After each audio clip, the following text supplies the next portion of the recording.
Well, since I'm a reporter, I've done a little bit of reporting on this thing, if you can bear with me on this question, because I know it's a little sensitive, but I've been told that you may just have one more fight left on your existing UFC contract. Obviously, if you would win the title, we know that they would extend you.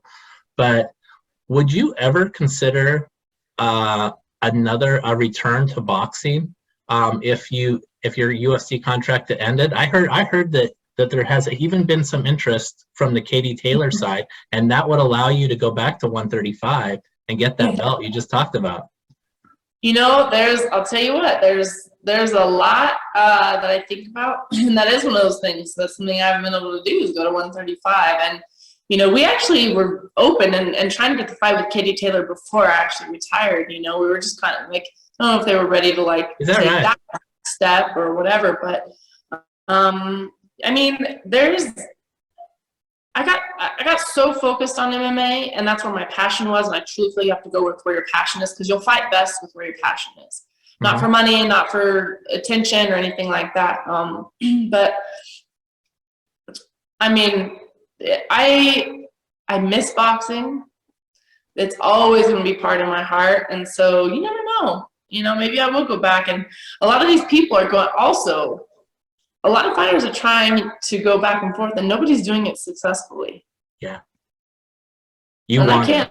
Yeah, yeah. I say that again. Oh, I just said not a lot of people can do it successfully, but I can. I know I can. I know I can go back to boxing and still be a champion. It would absolutely be a passion play. It sounds like. I mean, look, like you said, you do love the sport. You're a Hall of Famer in the sport. Can you imagine going back, one more time and beating the woman who's considered the best of the best, right? I mean, if you can do this, Holly. I would go big. I would go build up again. I would go big. I'm going to go for the belt right away. If I went back, I would go for the belt right away. When will you know if you're going to do this? You're just going to let the UFC thing kind of play out and see what happens there, and then I just take one fight at a time, and I still have a fight with UFC, and I want that belt too. I want it all. I mean, I'm really focused on the UFC belt right now. But that doesn't mean that I don't ever get excited about other opportunities, because if I would have thought what my goals were when I first started boxing, I mean, nothing went exactly how I thought it was going to be. I don't know what the future holds, but I'm ready to take on whatever. I know that. You know what's funny? Last thing, Holly, is that I've heard other fighters talk about standing as the best of all time, right? Many fighters, even men and women, talk about this. I've never heard you talk about it. But I think, honestly, at the end of the day, if you can do either of these things, if you win either of these belts, I think you stand there as the greatest female fighter of all time. A lot of people ask me about that, though. Like, everybody talks about how the GOAT, and ask me what I think about it. I said, honestly, I feel like I'm still striving. I'm still going for greatness. So I don't look at it as I'm the GOAT, I've already done it. Yeah. So I think my mindset is I'm still wanting more. I still want this. In order to be the GOAT, it has to be because of your accomplishments you already did. So it's not that I'm not proud of that. I just think my mindset is always on what I want. It's always goal driven. So I'm not I'm the GOAT. I'm oh, I need to improve because I want to get that. So I guess my mindset is not I'm the greatest of all the time. It's just I want to be the greatest again and again and again. I'm still going for greatness. So I guess it's just kind of a little different mindset I have about it. But in order for me to always want to get better, I feel I need to always feel I need to be striving for greatness and not feel I've already made it.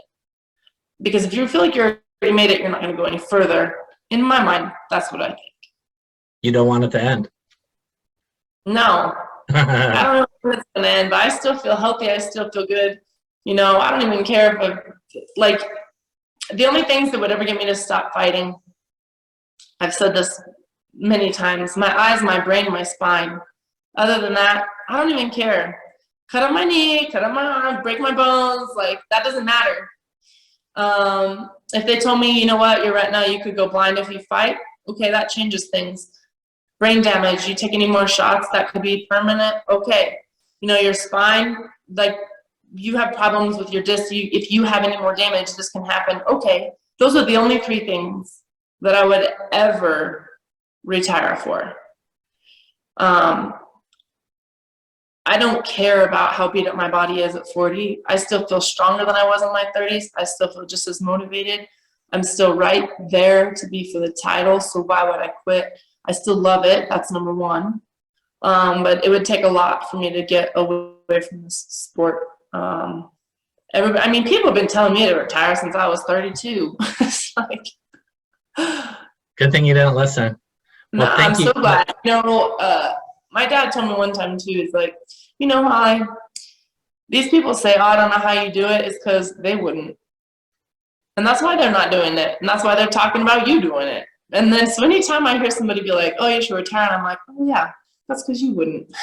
You would retire. You wouldn't, you know, like there's stuff that my dad said that it does. It like sticks in my head sometimes. And, you know, like when I was going in for that rematch after I got knocked out, they're like, certainly you're going to retire, you know, and why would you do that? I just don't understand why you would go back in. And he's like, well, they don't understand it because they couldn't, they wouldn't. That's why they don't understand why you would do it. But there's a reason why you're doing it, and they aren't. So true. I mean, it's been such a great conversation, Holly. We really appreciate your time so greatly. Looking forward to seeing you in Canastota, and please let us know when you're going to be fighting. We'll be watching, especially if you're going to be boxing again. That we would love to see that. I'm excited for whatever comes my way. You know, I still feel like a kid at the beginning of my journey. Like there's big things to accomplish out there, and so I'm still pushing forward. So outstanding. Well, again, thank you so much for your time, Holly. Thank you. Congratulations on all you have accomplished, and we will be talking to you soon. I appreciate your time. Thank you. Anytime.